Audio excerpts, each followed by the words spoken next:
কর্ণ মহাভারতের এমন এক চরিত্র যার সাথে রয়েছে বিভিন্ন অলৌকিক ঘটনার উল্লেখ।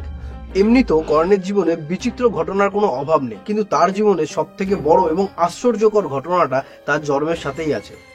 মাতা কুন্তী সূর্যদেবের থেকে তার বরস্বরূপ এমন একটি পুত্র সন্তান চেয়েছিলেন যা এই ত্রিভুবনে আর কোথাও নেই, এবং তার পরিবর্তে সূর্যদেব এমন একটি সন্তানের জন্ম দেয় যেটিকে দেখে মাতা কুন্তীও অবাক হয়ে যায়। কারণ এই শিশুটি জন্ম থেকেই গায়ে একটি কবচ এবং কানে একটি কুণ্ডল নিয়ে জন্মেছিল। এই কবচ ছিল এতটাই শক্তিশালী যে স্বয়ং মহাদেবের ত্রিশূলও এই কবচ ভেদ করতে পারত না, এবং সেই কুণ্ডলে ছিল অমৃত, যার ফলে কর্ণ বেশিক্ষণের জন্য আহত থাকতো না। কিন্তু আশ্চর্যের বিষয় হলো এই কবচ বা কুণ্ডল কোনোটাই কোনো জামার মতন নয় যে যেটাকে খোলা বা পরা যায়। এটা আসলে ছিল কর্ণের গায়ের চামড়া। এই কবচের জন্য কর্ণ ছিল মহাভারতের সব থেকে শক্তিশালী যোদ্ধা, যে একা চাইলে পুরো মহাভারত যুদ্ধটা জিতে নিতে পারত, এবং শ্রীকৃষ্ণ সেটা জানতেন। সেই জন্য শ্রীকৃষ্ণের লীলার জন্য সেটি কখনো হয়ে উঠতে পারেনি। কর্ণ ছিল এই ত্রিভুবনের সব থেকে বড় দানবীর, এবং সে যখন ভোরবেলা সূর্য পুজো করে ফিরছিল তখন শ্রীকৃষ্ণের কথায় ইন্দ্রদেব সাধুর বেশ নিয়ে তার কাছে যায় এবং তার থেকে তার কবচ এবং কুণ্ডল দান হিসেবে চায়। কর্ণ সমস্তটা বুঝতে পেরেও নিজের গা থেকে সেই কবচ এবং কুণ্ডল কেটে সেই ইন্দ্রদেবকে দান করে, এবং ইন্দ্রদেব সেটা নিয়ে স্বর্গের উদ্দেশ্যে রওনা দেয়।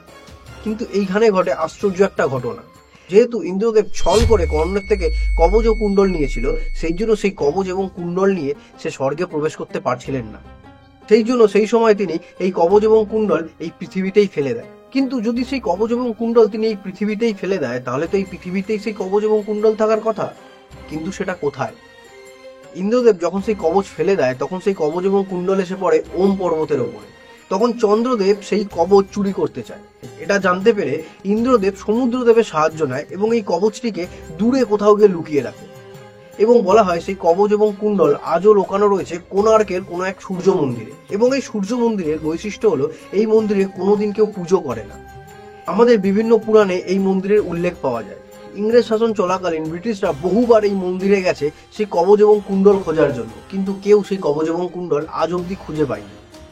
বলা হয় দিনের কোনো একটি বিশেষ সময় কিছুক্ষণের জন্য সেই কবচ এবং কুণ্ডল এই সারা পৃথিবীর সামনে আসতে পারে, তারপরে সেটি আবার ভ্যানিশ হয়ে যায়। তাই হয়তো আজ পর্যন্ত কেউ সেই কবচ এবং কুণ্ডল খুঁজে পায়নি। তো এই ছিল আজকের ভিডিওটা ভালো লাগলে ভিডিওটাকে লাইক করো, এই চ্যানেলটাকে সাবস্ক্রাইব করো, এবং দেখা হচ্ছে তোমার সাথে পরের ভিডিওতে। ততক্ষণের জন্য টাটা।